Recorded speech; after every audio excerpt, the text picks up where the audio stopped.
क्या बात है।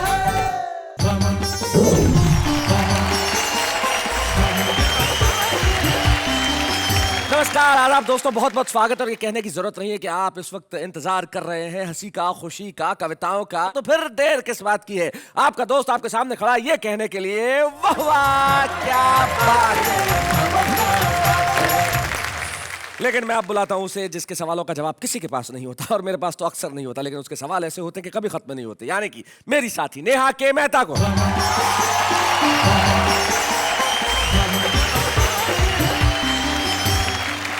नमस्कार, आदाब, सत श्री अकाल। आप सबका दिल से स्वागत करती हूँ आपके अपने और हमारे सबके शो में, जिसका नाम है वाह वाह क्या बात है। वाह वाह क्या बात है कि सफर की ओर मैं निगाह डालता हूं तो देखता हूं कि भाई कमाल हो गया, यहाँ पे कितने लोग आए और कितने लोगों ने कितना कमाल किया और आपको कितनी हंसी बांटी। मुझे लगता है ये सफर कितना हसीन रहा है। Thank you so much. शर्माने की बात नहीं है, मैं सफर को हसीन कह रहा हूं, आपको नहीं। ऐसा कह के आप एक हसीना को सफर करवा रहे हैं, अंग्रेजी वाला। ओहो, लेकिन हम इस सफर की बात नहीं करेंगे, हम बात करते हैं उस सफर की जो वाह वाह में हमने और आपने साथ साथ निभाया और हम निभा रहे हैं। और अब तक इस सफर के दौरान कुछ लोग ऐसे आए जिन्होंने लोगों का प्यार पाया, लोगों का दिल जीत लिया। तो हमने सोचा कि उन तमाम लोगों को जनता की बेहद मांग पे वापस बुलाया जाए बेस्ट ऑफ वाह वाह के अंदर। तो उन साथियों का स्वागत करने के लिए एक बार आप मेरे साथ जरा मिलकर कहिए, वाह वाह क्या बात है। Please welcome Anoop Soni. मुझे लिखना बिल्कुल नहीं आता, बिल्कुल मतलब बिल्कुल भी नहीं। हस्ताक्षर तो कर लेते। बिल्कुल बिल्कुल, हाँ उतना तो लिखना आता। मुंशी चंदालाल का तार कोल सा रूप, अरे और श्याम लाल का रूप है जैसे खिलती धूप। जैसे खिलती धूप सजे बुशर्ट पैंट में ज्ञानचंद 6 बार फेल हो गए 10th में। संचालक के नाम आदिवासी सरदार का पत्र आया। हाँ। अखिल भारतीय स्तर का कवि सम्मेलन करवाओ, 150 कवि लेकर फौरन चले आओ। अच्छा। कवियों से ये सेवा हम मुफ्त नहीं लेंगे, हर कवि के घर वालों को उनके वजन जितनी स्वर्ण मुद्रा देंगे। संचालक की पत्नी ये पत्र पढ़ते ही चीख मारकर रोने लगी, आंसुओं से तकिया भिगोने लगी। संचालक बोला, प्रिय तुम्हें मेरा इतना गम है? वो बोली, गम गया भाड़ में, मैं तो इसलिए रो रही हूँ कि तुम्हारा वजन कितना कम है। अच्छा, एक बिल्कुल सच्ची घटना अपनी दिल्ली की बता रहा हूँ। पिछले साल एक ही दिन में 35,000 शादियाँ। ओहो। अच्छा संयोग देखिए, उसी दिन हमारे देश में बकरा ईद भी थी। अरे बाप रे। अखबार में दोनों खबरें साथ साथ छप गई। दिल्ली में एक ही दिन में 35,000 शादियाँ, बकरा ईद धूमधाम से मनाई गई। बेकारी से तंग आकर मैंने एक अंधे भिखारी के कटोरे से अठन्नी उठाई। अच्छा। और उससे पूछा, अब कैसी तबीयत है बड़े भाई? हाँ। भिखारी बोला, अभी तक तो ठीक थी, मगर अब पता चला अच्छे अच्छों का ईमान डिगने लगा है। अठन्नी वापस रख दो, मुझे फिर से दिखने लगा है। मैंने पूछा कौन? बोली, फौरन लीजिए लोन। अब पैसों के लिए मत निर्भर रहो किसी भी रिश्तों पर, लोन लीजिए आसान किश्तों पर। मैंने कहा ये सब हो जाएगा, पर लोन कितने का पास हो पाएगा? बोली, सर वैसे तो हमारा बैंक कवियों को 500 रुपए तक लोन देता है। बोलो। सर वैसे तो हमारा बैंक कवियों को 500 रुपए तक लोन देता है, पर कोई टीवी पर आ चुका हो तो 700 भी ले सकता है।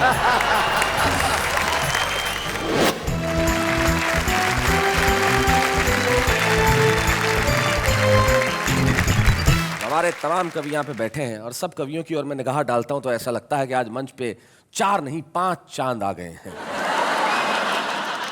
और एक अकेला आदमी इनके बीच में ऑड मैन आउट की तरह बैठा हुआ है।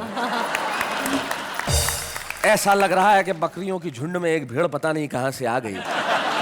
सबसे पहले मंच के इधर ये जो हिंदुस्तानी सूमो पहलवान है, अजनबी खुद का नाम है लेकिन देश में बड़ा ही जाना पहचाना कवि है। हास्य व्यंग का एक ऐसा कवि जो जितनी बार फ्लॉप हुआ उतनी बार एक कविता लिखी। महेंद्र अजनबी, जोरदार कविताओं से स्वागत करें।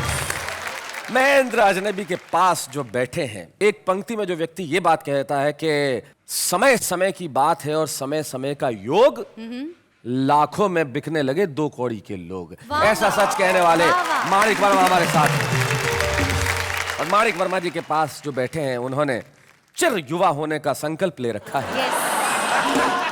हमारे बीच में है लखनऊ से सूर्य कुमार पांडे। जोरदार तालियों से हम स्वागत करते हैं। और मंच के इस कोने में जो टाई और जिस तरह से लगा रखी है, ऐसा लगता है किसी 5 स्टार होटल से महेश दुबे अभी अभी निकल के आए हैं। तो महेश दुबे हमारे साथ है, जो मुंबई से और यूं मूलतः बनारस से हैं, और इनकी बातों में भी बड़ा ही रस है जो आज यहाँ प्रस्तुत करेंगे। हम स्वागत करते हैं महेश दुबे का। कोई भी मेरे ख्याल से कवि सम्मेलन या संचालन पूरा नहीं होता जब तक कुंवर बेचन के 1-2 शेर उसमें कोट न किए जाएं। 22 लोगों ने कुंवर बेचन पर PhD की है। ओहो, वाह वाह, क्या बात है। और उसके बाद जो बैठा है, जो आज जीन्स पहन के कविता पढ़ने वाला है, हालांकि इसके जीन्स में ही कविता है, वाह। क्योंकि इनके पिताजी जैमिनी हरियाणवी बहुत बड़े कवि हैं। ये तो जैसे हैं वैसे हैं। अरुण जैमिनी हमारे बीच में है। मैं बुलाता हूं उस पहले कवि को जो हंसी और ढाकों के लिए मशहूर है, और नाम है जिनका महेश दुबे।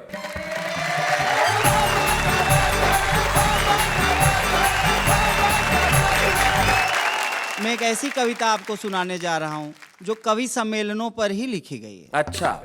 कि हिंदी के एक दुबले पतले मंच संचालक को हिंदी के प्रचार का शौक चर्राया। हाँ। फिर एक मोटे ताजे कवि को बुलाकर बोला, भैये हमें हिंदी के लिए कुछ करना चाहिए। तो बोल, हिंदी के लिए तू क्या करेगा? बोला, हिंदी के लिए तो हम मरने से भी नहीं डरेगा। अच्छा। कवि के लिए हिंदी की सेवा का अवसर निकट आ गया, और अगले ही दिन उसके पास अफ्रीका के नरभक्षी कबीले का टिकट आ गया। संचालक बोला, जा मेरे हिंदी के घोड़े, सरपट दौड़, आदिवासियों के बीच में जाके लंबी लंबी छोड़। कुछ दिनों बाद संचालक के नाम आदिवासी सरदार का पत्र आया। हाँ। लिखा था, भाया आपका कवि थोड़ा अशिष्ट था लेकिन स्वादिष्ट था। उसने हमारा बहुत मनोरंजन किया है, पेट और मन दोनों भर दिया है। आपसे अनुरोध है, अखिल भारतीय स्तर का कवि सम्मेलन करवाओ, 150 कवि लेकर फौरन चले आओ। अच्छा। आने का भाड़ा भेज रहा हूं।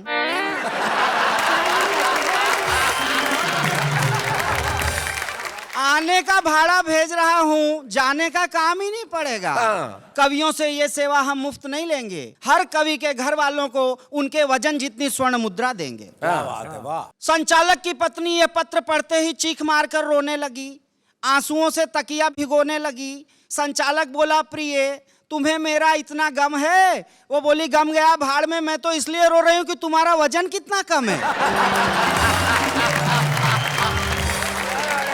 आखिर तुम्हारी ये 2.5 किलो की बॉडी किस काम आएगी? न जीते जी हमारा पेट भर सकी, न मरने के बाद उनका भर पाए। बहुत अच्छे। आज से तुम दोनों वक्त घी लगी रोटी, मसालेदार बोटी और मक्खन की गोटी खाओगे, पूरे 50 किलो वजन बढ़ाकर टूर पर जाओगे। सारे कवि मोटे होकर नरभक्षियों के गांव में आ गए, और उन कवियों के हाव भाव नरभक्षियों को इतने पसंद आए कि उनको कवि सम्मेलन के पहले ही खा गए। अब कवियों की आत्मा नरभक्षियों के पेट में गुड़गुड़ा रही है, वहीं से अपनी प्रतिभा के दर्शन करा रही है। हाथ से रस के कवि को खाने वाला बेमतलब के ठहाके लगा रहा है, हर ठहाके के बाद पत्नी के हाथ का जोरदार चांटा खा रहा है। गजलकार को खाने वाला, गजलकार को खाने के बाद से ही टुन्न है, उसके हाथ पांव सुन्न हैं, हर चीज से प्रेरणा पा रहा है, अपनी भैंस की पूंछ को गेसू बता रहा है।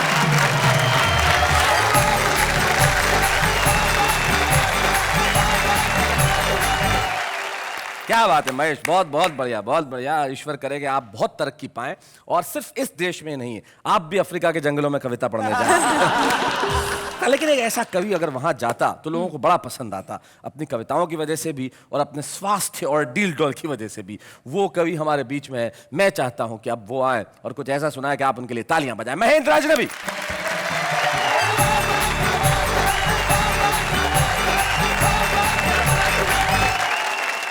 लोग सुबह सुबह उठते हैं, अखबार पढ़ते हैं, जी। दो खबरों को आपस में मिलाकर पढ़ लें तो भी एक नई बात पैदा होती है। 16 नवंबर की घटना है। उस दिन हमारे यहाँ दिल्ली में इतनी शादियां थी, एक ही दिन में 35,000 शादियां। ओहो। अच्छा संयोग देखिए, उसी दिन हमारे देश में बकरा ईद भी थी। अखबार में दोनों खबरें साथ साथ छप गई। दिल्ली में एक ही दिन में 35,000 शादियां, बकरा ईद धूमधाम से मनाई गई। एक नया प्रयोग इसमें मैंने भी किया है। एक दिन मैं अखबार पढ़ता हुआ सड़क के किनारे खड़ा हुआ था। मैंने एक अखबार की खबर पढ़ ली, दूसरी सड़क के किनारे लिखी हुई वो बात। अखबार पढ़ रहा था, अखबार में खबर छपी हुई थी, हम देश को 21वीं सदी में ले जा रहे हैं। अचानक मेरी निगाह ट्रक के पीछे गई, बहुत बढ़िया बात मिली। हम देश को 21वीं सदी में ले जा रहे हैं, गति सीमा 40।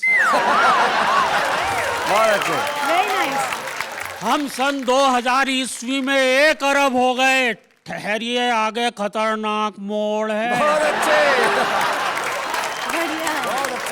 और प्रधानमंत्री चीन यात्रा पर रवाना, जेब कतरों से सावधान।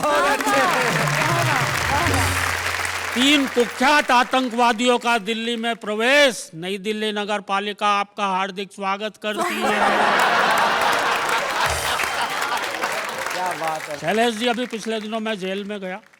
जेलर महोदय ने कवि सम्मेलन करवाया था और ये सोच के करवाया था कि शायद कैदियों की सजा में थोड़ी बहुत कमी रह गई है। बहुत अच्छे। नीचे सारे कैदी बैठे हुए थे, लाइन लगाए हुए। एक कवि आए, वीर रस के थे, बड़ी जोर से चीखते हुए बोले, आदमी यूं हालातों में जकड़ा ना जाता। ओहो। आदमी यूं हालातों में जकड़ा ना जाता। नीचे एक चोर कैदी बैठा था, बोला, भैया कुत्ते की पूंछ ना दबती तो मैं पकड़ा ना जाता। अच्छा, कहीं कहीं तो बाकायदा भाई साहब कवियों को हूट किया जाता है। जो कभी हूट हो जाता है वो मंच पे जाकर चुपचाप एक कोने में बैठ जाता है। जैसे आज महेश बैठा हुआ है। एक कवि सम्मेलन में मैं हूट हो गया, हरे भरे पेड़ से ठूंठ हो गया। अच्छा। भाई वाह वाह वाह। मैं बड़ा दुखी था, पर यह सोच सोच के सुखी भी था कि मंच पर ये इतने बड़े बड़े कवि, आदरणीय माणिक वर्मा जी, आदरणीय कुंवर बेचैन जी, भाई अरुण जैमिनी जी, भाई सूर्य कुमार पांडे जी, भाई महेश दुबे जी, इतने ही तो बैठे हैं यहाँ पे।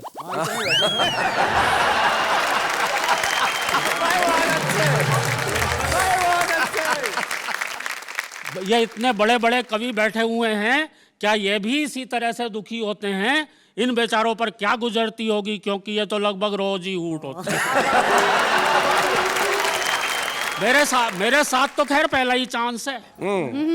मैं मंच के एक कोने में बैठा हुआ और कवियों को घूर रहा था। जो कवि अगर जरा सा भी जम जाता, वही मुझे अपना सबसे बड़ा दुश्मन नजर आता। अच्छा। आधा घंटे बाद जब एक और कवि हूट हो गया, तब जाके मेरी आत्मा को घनघोर शांति पड़ी। अच्छा, आके भी मेरे ही पास बैठा। मैंने तुरंत उस कवि की पीठ थपथपाई। पीठ थपथपाने पे वो थोड़ा नॉर्मल हुआ। मुझसे बोला, यार कविताएं तो हमारी बहुत अच्छी थी, बस सुनने वालों की अकल ही फिसल गई होगी। हम लोग ऊंचाई पर खड़े थे ना, इसलिए कविता उनके ऊपर से निकल गई। मैंने कहा, यार इन लोगों को पता ही नहीं है कविता कैसी होती है। वह बोला, जैसी तुम और हम लिखते हैं वैसी होती है। अब दोनों बैठ के एक दूसरे को महान सिद्ध करने में लग गए। बोले, अरे तू है इस युग का दिनकर, मैं हूं आदित्य, हम दोनों ही तो लिखते हैं साहित्य। मैंने कहा, नहीं नहीं, तू है पंत, मैं हूं निराला, पर हाय हाय रे सुनने वालों, हमें ही हूट कर डाला। मैंने कहा, भैया यहाँ तो बैठे थे सारे के सारे चिड़ी मार। अच्छा, जो कविता तुमने यहाँ सुनाई थी वो जरा फिर से सुनाओ यार, हो हल्ले में ठीक से सुन भी नहीं पाया था। वह बोला, लो सुनो, मेरी कविता का शीर्षक है स्नान। स्नान। मैं समझ गया क्यों हूट हुआ होगा। भयंकर सर्दी के मौसम में पब्लिक को नहाने की कविता सुना। अच्छा, नहाने पे क्या कविता उसने सुनाई भाई साहब?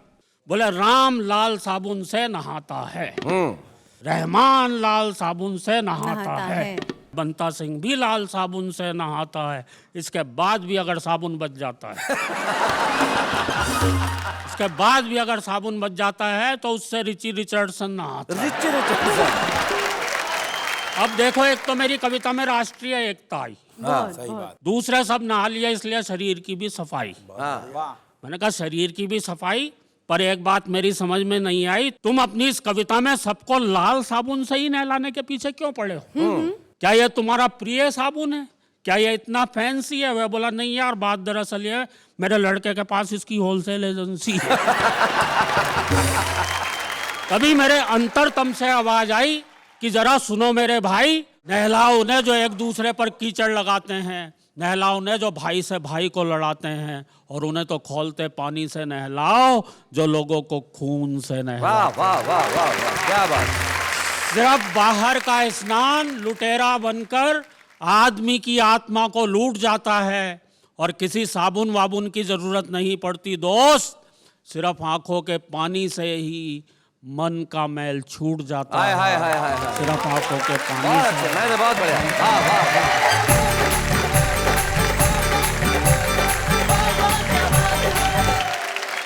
महेंद्र, आपने जो कविता जो हास्य से शुरू करके व्यंग तक पहुंचा के करुणा के मोड़ पे खत्म की है, सचमुच इस देश के हालात ऐसे ही हैं। तब मुझे एक व्यंगकार माणिक जी, वो अपनी गजल में कहते हैं कि हरा भरा ये देश तुम्हारी ऐसी तैसी, फिर भी इतने क्लेश तुम्हारी ऐसी तैसी, देश बिके तो बिके ठाट से कर्जा लेकर, घूमो देश विदेश तुम्हारी ऐसी तैसी। महेश ध्यान से सुनो, ये लाइन तुम्हारे लिए कि बंदर तक हैरान तुम्हारी उछल कूद पर, किसके अवशेष तुम्हारी ऐसी तैसी। मैं सम्मान के साथ बुलाना चाहता हूं जिनकी पंक्तियां मैंने अभी पढ़ी, माणिक वर्मा जी, जोरदार तालियों के साथ हम स्वागत करें।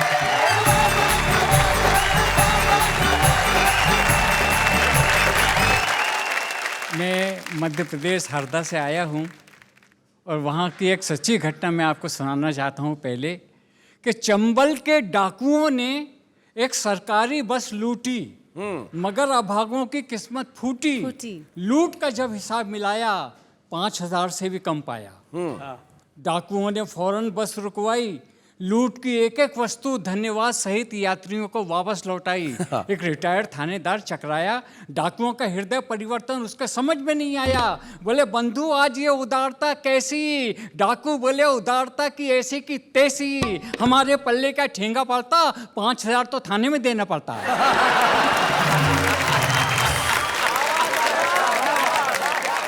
एक टुकड़ा और सुनिए। बेकारी से तंग आकर मैंने एक अंधे भिखारी के कटोरे से अठन्नी उठाई। अच्छा। और उससे पूछा अब कैसी तबीयत है बड़े भाई? भिखारी बोला अभी तक तो ठीक थी, मगर अब पता चला अच्छे अच्छों का ईमान डिगने लगा है। अठन्नी वापस रख दो, मुझे फिर से दिखने लगा है। मेरे क्षेत्र में 2 नेता हैं, एक का नाम है मोतीलाल, एक का नाम है मांगीलाल। हुआ ये कि मोतीलाल को चुनाव का टिकट मिल गया और मांगीलाल रह गए, मगर मांगीलाल ने चुनाव लड़ा और जमानत सहित बह गए। अब मंच पर मांगीलाल भी बैठा हुआ था। थोड़ी देर के लिए मेरे भाई अरुण को मांगीलाल समझ लीजिए और मुझे मोतीलाल। ओके। पहला संबोधन हारे हुए नेता का अपने मतदाताओं के नाम कि लोकतंत्र के लुच्चो, लोकतंत्र के लुच्चो, दगाबाज टुच्चो। अरे हमारी हार बीबीसी लंदन से ब्रॉडकास्ट करवाई और ये खबर आज तक किसी अखबार में नहीं आई। देश को आजादी किसने दिलवाई? मांगीलाल और मैंने। गुलाम गुलाम से मतदाता बने तो बुद्धि चकराई। हमारे चेहरे पे सूखा और तुम्हारे चेहरे पे मलाई। पशु मेले के पोस्टरों,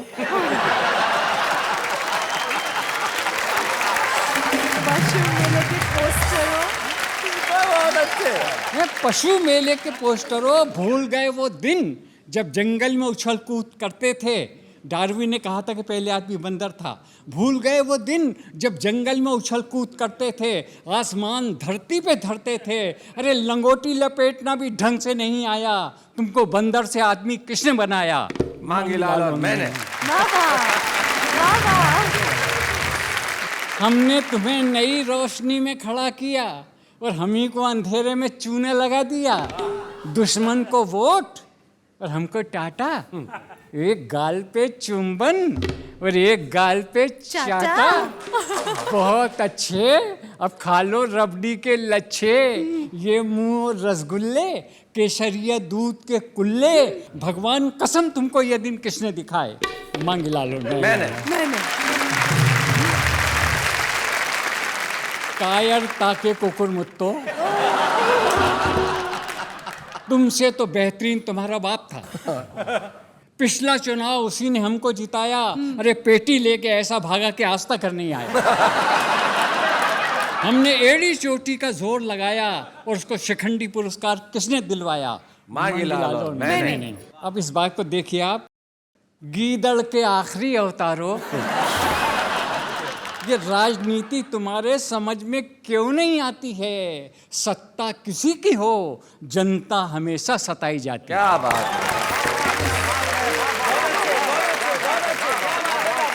अरे खून हमेशा गरीबों का बहा, और ये 4 जनों के सामने किसने कहा? मांगी लालो। मैंने। झांसी की रानी कौन था? पूरा पंडाल मौन था।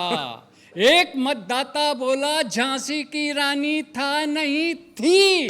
नेता फौरन घूम कर बोले ये बुद्धि तुमको किसने दी? कभी खोला है वो इतिहास का सुनहरा पन्ना, जब भगत सिंह ने असेंबली में बम फोड़ा, सारे देश को जगाया। हमारे शरीर में भी ऐसा करंट आया कि देश पर मिटने के लिए 1 दर्जन बच्चे किसने पैदा किए? मांगी लाडर मैंने। दुनिया के सारे देश हमसे ज्यादा तरक्की कर रहे थे, उनके नाज नखरे हमको अखर रहे थे। अरे हमने भी ऐसा दाव मारा कि सब पे भारी हो गए। सालों से इतना कर्जा लिया कि वो खुद भिखारी हो गए।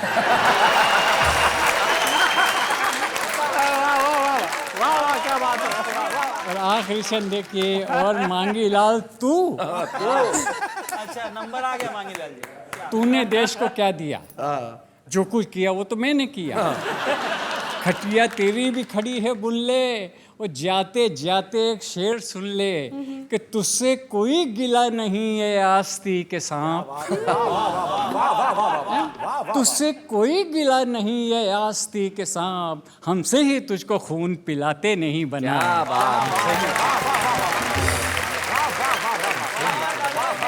और मैं एक गज़ल सुनाना चाहता हूँ, बहुत छोटी है, लेकिन हज़ल का मज़ा लीजिए। इसमें मैंने एक बात की है कि तीनों काल को, भूत भविष्य वर्तमान, हाल माजी और मुस्तकबिल, तीनों को मैंने एक जगह इकट्ठा किया है। क्या बात। कि मुझे आपसे मोहब्बत कभी थी, न है, न होगी।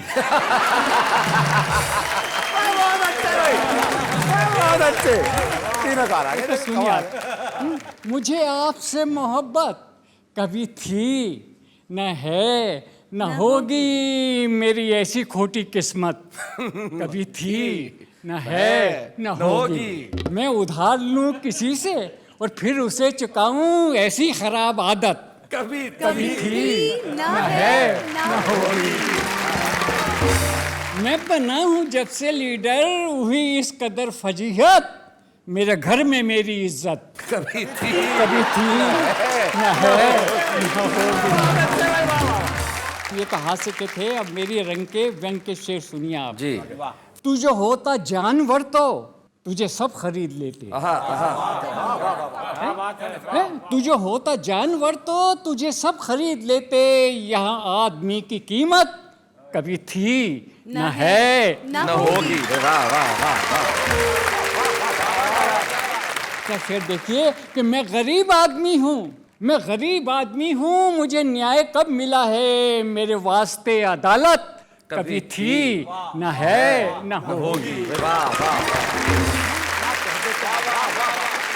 और शेर देखिए कि आटा, ये बम फूट रहे हैं, ब्लास्ट हो रहे हैं, लेकिन दोस्तों मेरे देश पर मुझे गर्व है। और बात देखिए कि मेरे गुलसिता के होठों, मेरे गुलसिता के होठों से छीन ले हंसी जो, किसी बम में इतनी ताकत कभी थी, न है, न होगी।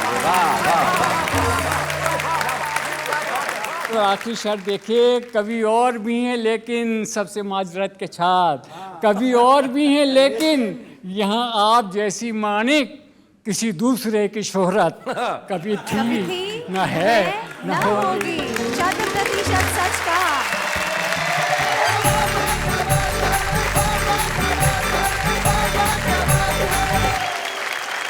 बिल्कुल सही कहा मानिक दा आपने। लोग कहते हैं कि देश में घी दूध की नदियां बहती थी, तो मैं कहता हूं कि घी दूध की सरिता कभी थी न है न होगी, और हजारों कवि है यूं तो देश में, पर मानिक जी जैसी कविता कभी थी न है न होगी। बहुत बढ़िया। हमारे खास मेहमान जो आज इस वाह वाह क्या बात है में एक कविता पढ़ने के लिए आ रहे हैं, वो कवि नहीं है लेकिन कविता के प्रेमी हैं, कवि हृदय हैं, और एक बड़े ही सुप्रसिद्ध अभिनेता है हमारे हिंदी टेलीविजन इंडस्ट्री के, हमारे साथी, हमारे colleague Anoop Soni. Please welcome Anoop Soni.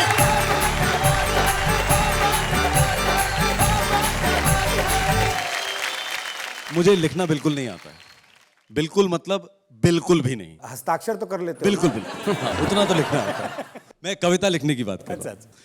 लेकिन बचपन से बहुत शौक रहा कविता सुनने का, और आज जब मुझे बताया गया कि आप यहाँ आइए तो मुझे बहुत खुशी हुई, और मैंने सोचा कि कविता अगर पढ़नी है तो एक कविता जो मैंने चूज की सबके साथ मिलकर वो थी काका हाथरसी जी की कविता। तो उनका कुछ, उनके लिए तालियां।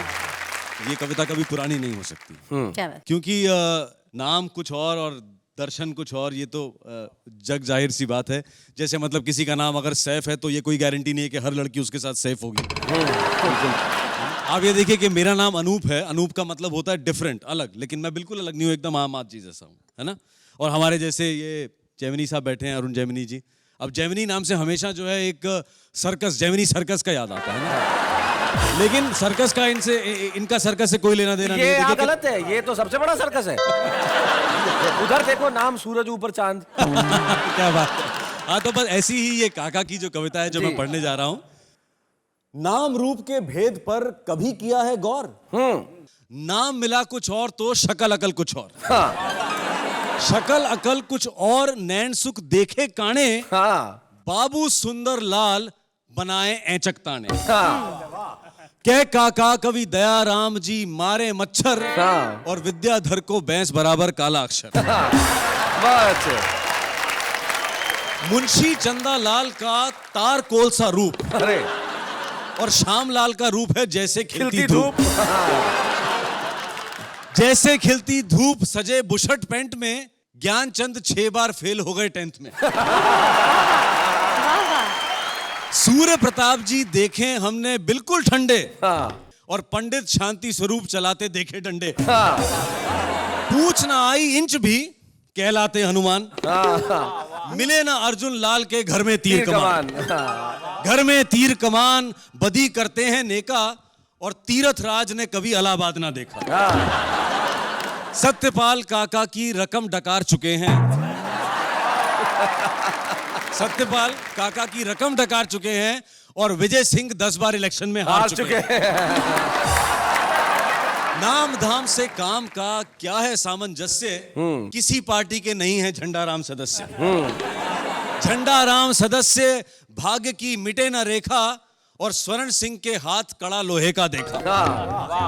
कह काका कवि खरे लाल जी निकले खोटे, इस कलयुग में नाम बड़े और दर्शन छोटे। न तो कभी कवि पुराना होता है, न कविता पुरानी होती है। आज इस मंच पे हमें काका हाथरसी की कविता का आशीर्वाद आपके स्वर में मिला, इससे बेहतर क्या हो सकता है। आप निश्चित तौर पे अनूप हैं, क्योंकि आप अभिनेता होते हुए भी यहाँ पे कविता पढ़ रहे हैं। ये काम आसान काम नहीं है। अनूप, यहाँ आने के लिए बहुत बहुत बहुत बहुत धन्यवाद, बहुत बहुत शुक्रिया। Thank you so very much.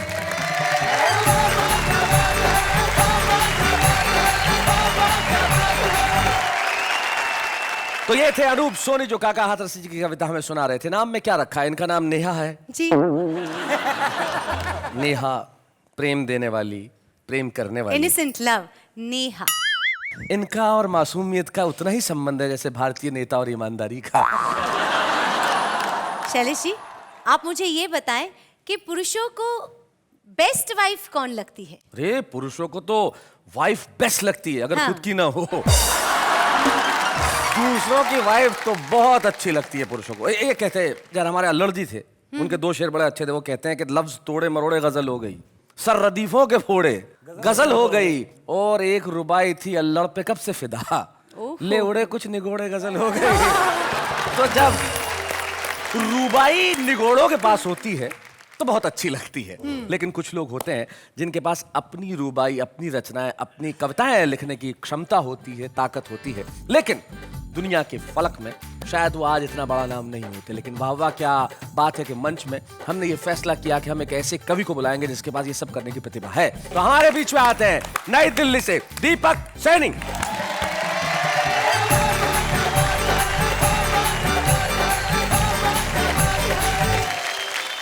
ईश्वर ने सबसे बढ़िया चीज बनाई मनुष्य, मनुष्यों में सबसे बढ़िया चीज बनाई कवि, कवियों में सबसे बढ़िया चीज बनाई अच्छे अच्छे कवि, और अच्छे कवियों में सबसे बढ़िया चीज बनाई हैंडसम कवि।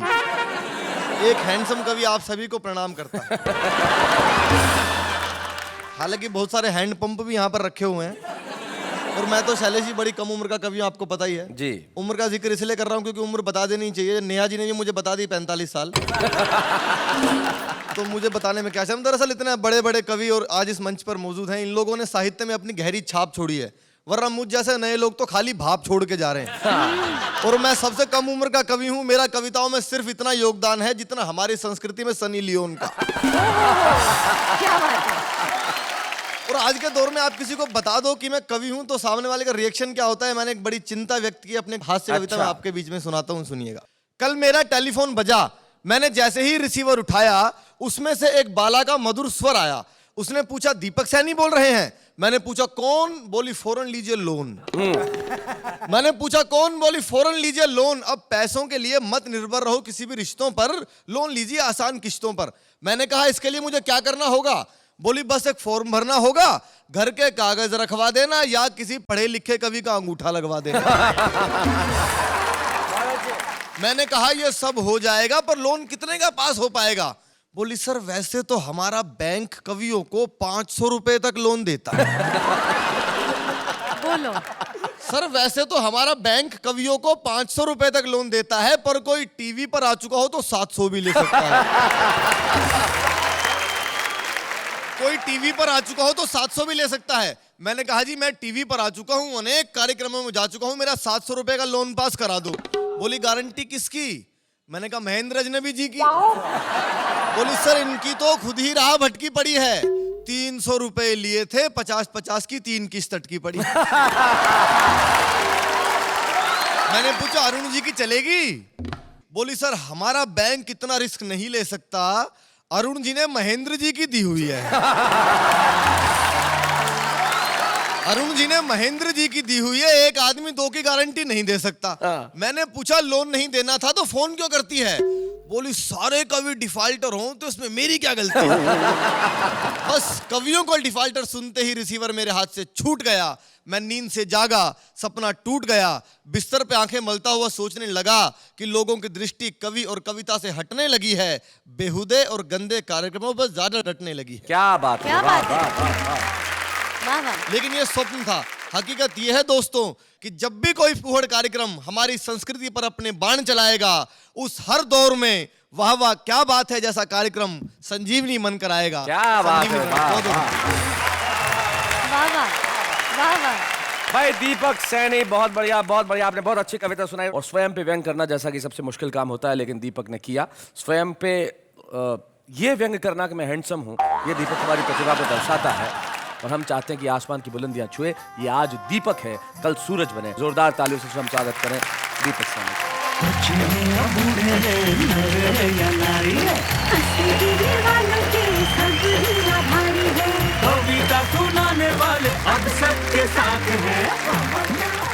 स्वागत है बेस्ट ऑफ बेस्ट। वाह वाह क्या बात है। मैं तो कहिए मेरे साथ वाह वाह क्या बात है। यार तुम मुझसे सवाल पूछती रहती हो, एक सवाल मैं तुमसे करना चाहता हूँ। पूछिए पूछिए। तुम्हें सबसे बढ़िया कविता किसकी लगती है? बेस्ट। उनकी। मतलब माणिक वर्मा जी की?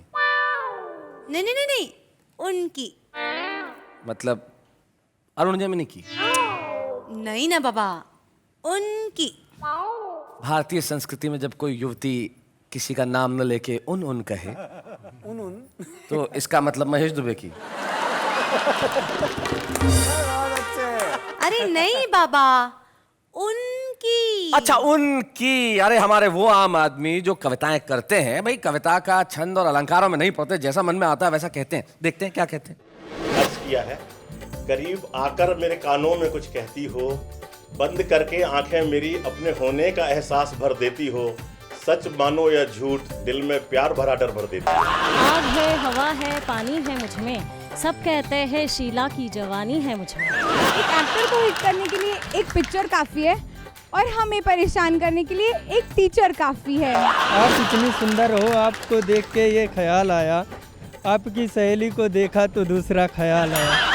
झिम गिरे सावन, सुलग सुलग जाए मन, फिर क्या, ट्रैफिक जाम और लोकल बंद।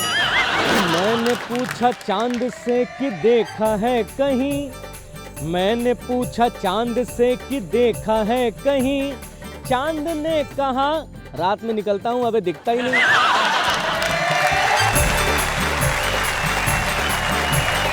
टीना, उनकी कविताएं अच्छी। जी जी, निश्चित तौर पे ये भले आज आम आदमी हो, लेकिन आम से खास की दूरी तय करने में वक्त तो लगता है। लेकिन कुछ लोग होते हैं जो वक्त से परे होते हैं, और एक ऐसे ही कवि हमारे बीच में है जिनकी कविताएं आपको और मुझको हंसने पर मजबूर करती हैं। एक ऐसे कवि जिनकी कविताएं आपके दिलों में देश की पीड़ाओं के प्रति आवाज़ उठाने की प्रेरणा देती है। हमारी पीढ़ी को ये गर्व है कि इस पीढ़ी में माणिक वर्मा मौजूद हैं, और माणिक वर्मा जी को आज वाह वाह क्या बात है कि इस मंच पर सम्मानित करते हुए मैं स्वयं गौरवान्वित हूँ। हम स्वागत करें माणिक वर्मा जी का।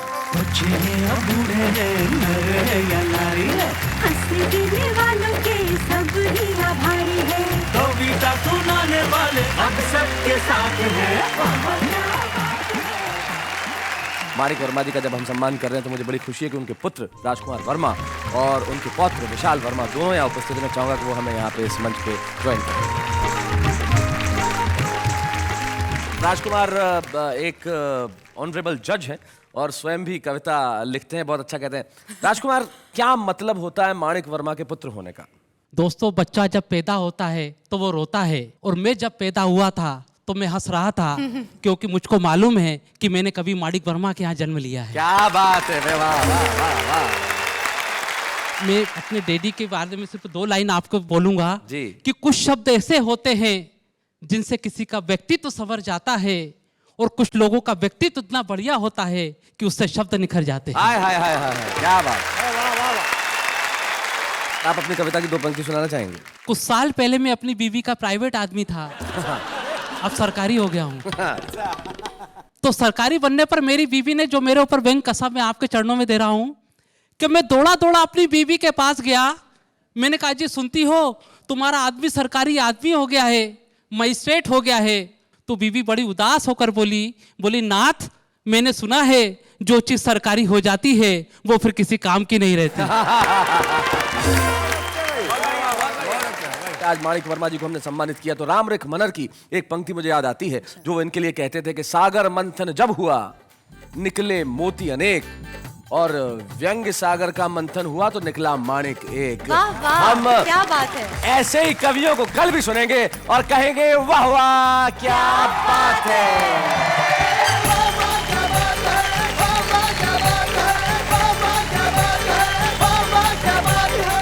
ऐसे और भी मजेदार वीडियो के लिए हमारे चैनल को लाइक, शेयर और सब्सक्राइब करें।